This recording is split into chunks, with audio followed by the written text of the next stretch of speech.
Well, Neil, you come into today with some challenges clearly in terms of selection, but your side have worked really, really hard, and I guess losing it so late in the game feels a bit harsh. Yeah, I feel from the players, I feel from the staff, I feel for the fans that have travelled. Look, we were that good first half. We should be 3 or 4 goals clear at half time. You know, we've got to be ruthless in their penalty area. We have to be ruthless. The attacking players have to take responsibility to be ruthless. Some of the play was outstanding. Some of the quality we showed was good. We're playing against a team that are 5th in the league, that have been top of the league for a long period. So to come here and dominate like we did in the first half was impressive.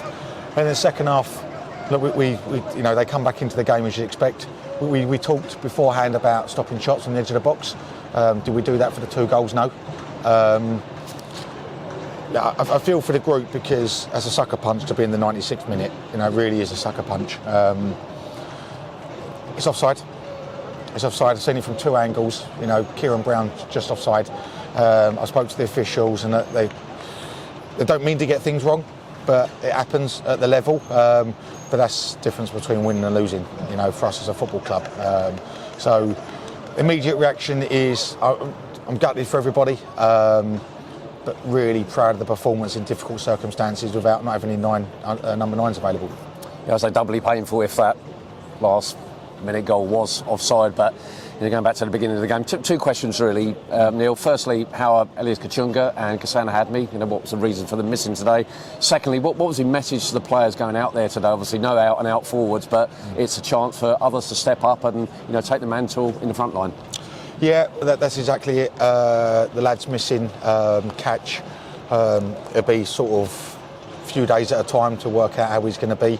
He's had a scan, but we haven't had the results back from that yet. So, you know, we'll be looking at, you know, could be looking at a couple of weeks of a hamstring. Gassan's not good news. He's got a stress fracture of the foot. It's going to be 10 weeks. So that's Gassan and Fajiri. We only have 2 number 9s at the football club. We only have 2 strikers at the football club. Both were injured for 3 months, 2 to 3 months. So that's a big blow. And Elias is a top player at the level and has scored 2 goals in 3 games for me and has arguably been the best player in the team, certainly in my few weeks in charge. So to lose him as well was a major blow. To do it over a busy Christmas period is even tougher. But we don't wallow. We don't feel sorry for ourselves. It's an opportunity for the players to show the qualities that they did there. You know, to continue showing that against Stevenage and Leyton Orient before we can think about adding to the group. And I thought the way we played the game, the way we moved the ball, the way we dominated the ball, the way we moved the ball quickly, areas we got into, we were just missing that killer moment. And that's when you haven't got 9s. That's what you're lacking the team. But in the short term, we have to find ways. I have to be creative as a manager. Been in the situation before, and you know, I have to use my experience to find a way for us to score more than 1 goal if needed. It's obviously no out and out forwards, but plenty of attacking options there. And Jordan Cousins actually that comes up with a crucial goal. He was right place, right time, and did well to bury it. Sometimes with scoring goals is about desire and anticipation. You know, you can't be reactive as a player in the attacking box. You know, you need to be proactive and on the front foot. And Jordan was. I spoke to Jordan last week about scoring more goals, and his last goal was actually for his parent club was actually scored against one of my teams. So he liked to remind me of that. So I'm pleased he scored today. You know, it's just a shame that it wasn't enough to get us at least a point that we deserved.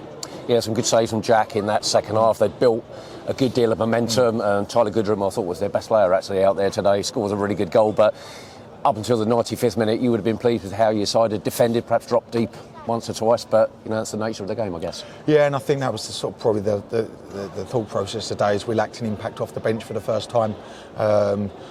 You know, first 3 games, impact off the bench has been mega and ultimately helped us get 7 points. Today, I thought the impact from the bench wasn't as positive as it has been. You know, so you know, we have to again we look at personnel that's available to us. You know, bringing Brandon on as a sort of a left winger is not maybe ideal for him. As more of a sort of an attack-minded fullback. So, you know, we are where we are at the moment, and like I said, there's so many positives from the performance. You know, we were that good at times, especially first half. We stood strong against an Oxford side that's scored a lot of goals this year. So the players have to take a lot of credit. We just have to make sure we manage that game for the 90 minutes. You said coming into the game you wanted your side to build on, a good few games. The result on Saturday, of course, or last Friday, I should say, and things turn around so quickly. Is that the challenge to the players now? Is to get back on track as soon as you possibly can? Obviously, game against Stevenage is just a couple of days away. Yeah, that's it. And I said to the players, can't feel sorry for ourselves. It's not about me coming in ranting and raving. Disappointment that individually we can do better for the goal, for the 2 goals. Individually for the last goal, there's some players had some traits that I don't like in my team, and they've got to learn quickly. But we can't focus on that. We have to focus on the positives, how well we played, the chances we created, the opportunities we created in the first half, where we've got to put the ball in the net, and that's the bottom line. But ultimately, in 4 games of football, we've been very, very good, very, very good in my tenure, and I want to focus on that and look forward to Stevenage, which will be a completely different game to today. Yeah, I was just about to say, Neil, it's going to be a real challenge. They've, I think, won again today, and they're riding high for promotion last season. How tough a encounter is that going to be? Good team. People outside of football, inside of can have an opinion on Steve Evans, but his teams are competitive, organised, very difficult to play against, score a lot of goals, and physically it's a real challenge. And we've got a quick turnaround now with a limited squad. We've got to make sure we're prepared for the game, which we will be. We're back in tomorrow morning, back at Clare Lodge and back at it. So look, we've had a great little spell. Today's just a setback, but we have to make sure we respond in the right way. And sometimes you respond against the bigger and better challenges, and certainly Stevenage is going to be a challenge for us. Yeah, certainly, and obviously the dressing room will be quiet. They'll be disappointed, but yourself and the rest of the coaching staff, it's up to some of the senior players as well, just to step up and just make sure that it doesn't become too difficult in terms of the coach being quiet on the way home, and make sure you prepare in the right way and be ready for Stevenage. Yeah, there is that. Players, leadership is what you're talking about really, and that's to come from myself and my staff, but then also with the senior players. Everybody knows how well we played. Everyone was here saw how well we played, how we dominated the game first half. That's great to a certain extent, but it's making sure we've got the fight and the spirit and determination and the quality as well as men, as well as footballers, to see a game through. And that's not just about me making substitutes or decisions on the pitch with shape. It's about their individual desires as well. And I thought we just fell short right at the end there.